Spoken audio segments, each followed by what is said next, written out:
I've always wondered how powerful the F-14 Panda fighter was, which was born in 1970.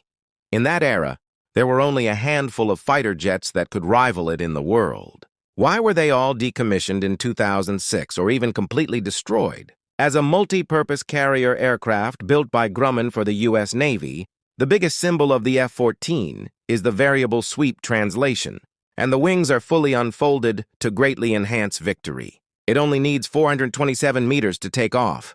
The complete back can significantly reduce drag and easily achieve supersonic cruise at Mach 234. Its AWG-9 radar is equipped with a detection range of up to 315 kilometers, which is enough to see targets beyond the horizon. What's more terrifying is that he can track 24 targets at the same time and guide the long-range Phoenix air-to-air missile to attack 6 of them at the same time.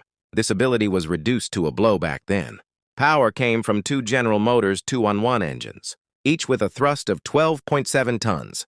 Propel the 33.7-ton Panda to attack like a bird of prey. However, extreme performance also comes at a high price. But the rear wing structure is slightly complicated and the cost is not cheap.